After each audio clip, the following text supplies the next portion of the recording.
Okay, I'm back. Sorry for that interruption. Um, I just had to go do something. Sorry. So we're just going to continue where we left off. I'm just going to do two more examples on this, and we have one more method here.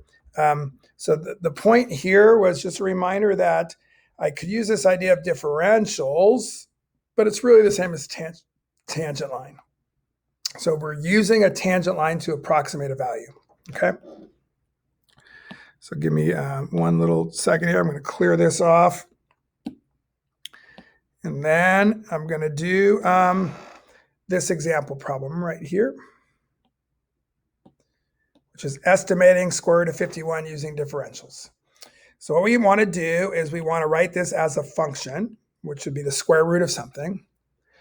All right, so we want to use differentials to approximate the square root of 51. Pretend you don't have a calculator. Well, we don't have a calculator. I'm not letting you use one.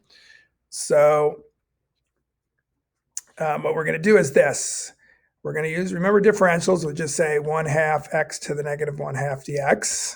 Okay, that's the differential. That's a pretty simple idea how to find that.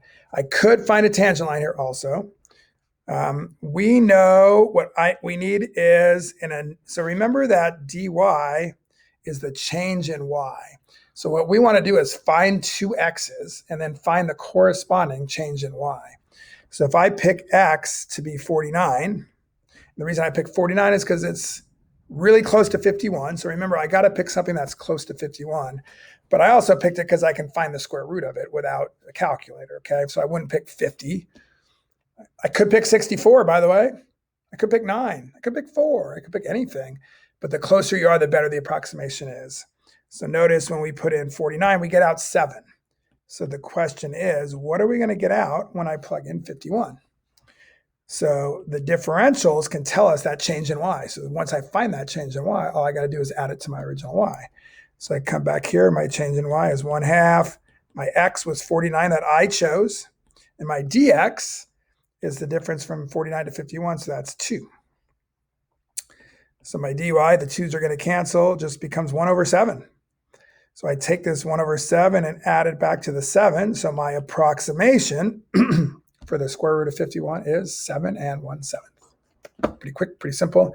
It's the same thing as using a tangent line. So if you want and you don't like this differential is easier, by the way. It does all the same numbers. If you look back at my example from the first video, the numbers are the same. They're just, we're combining them in such a way that we don't have to worry about that tangent line. Okay. So the last idea in this section is Newton's method. Okay, so I'm going to do Newton's method. I'm just going to tell you the method and show you a quick example. And then if you want, I'm going to do a third video now, sorry, that's going to be explaining why it works. So if you want to ignore that, you can probably live without it, but it's kind of cool as to why it works, but it takes a little bit of time, so I don't want to stretch the time here too much.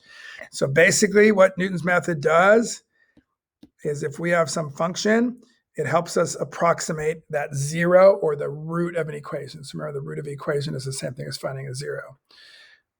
This is the formula. You just got to memorize it. There's no other way around it. X sub n is what we call an initial guess. So we have to guess something. So we're going to guess what that number is. And then x sub n plus 1 is what we're finding. That would be my next guess. Okay. So I have an example. This is, oh, by the way, these are, at least for our purposes right now, totally you can just use a calculator because it's just plugging and checking on the calculator. We can make them work out really nice and simple, but we tend not to. So I have an equation here. Let's see, x cubed plus 3x plus 1. And we're trying to find that 0. So the guessing is the kind of the hard part right now because you need to be pretty close. So you have to guess something that's pretty close. So what I'm actually going to do, by the way, in any kind of quiz or test, I'll tell you what to guess because I need everyone to guess the same thing. Okay. In the homework, it doesn't really matter where you guess, but you got to be close. So what I'd actually suggest you do, I'm kind of going to cheat here. I'm actually going to, believe it or not, I'm not going to use my calculator, but I'm just going to put this in my calculator. X to the third plus 3x plus 1, and I'm going to graph it. Oops, I'm going to change my window here. Give me 1 second. Sorry about that. There we go. So I'm going to graph it. And what I'm going to do is I'm just going to look to see where I think it is. And this graph, by the way, goes right through there. So it looks like it's between 0 and -1. So just do that on your calculator. And then just so we're all starting at the same point, it doesn't really matter. You could pick anywhere between 0 and -1 right now and just make that your guess. And by the way, yes, I know your calculator can find it, but that's not an acceptable method. All right. So I'm going to ask you to guess -0.5. Always guess 0.5, 1.5, 2.5, 3.5, wherever you are. That way we're starting at the same point. It doesn't really matter, but if you want to check your work with me, then it's a lot easier if you're starting at the same point. On the test or quiz or whatever, I'll tell you which to guess, so we're all guessing the same. So all I need is this. Notice that this method takes the initial guess, which is my -0.5, subtracts the function evaluated at -0.5 divided by the derivative evaluated at -0.5. And if you watch my next video, you'll see why that works. So I'm pretty much going to, I guess I'll do 1 here. So I go -0.5. It's just plugging and chugging on your calculator, right?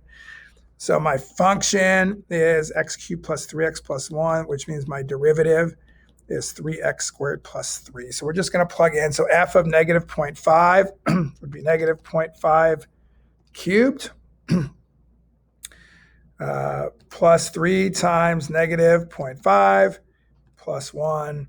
I get 2.375 divided by the derivative, which should be 0.5 squared times 3 plus 3, which is 3.75. And I do a little, all on my calculator, notice -0.5 minus 2.375 divided by 3.75.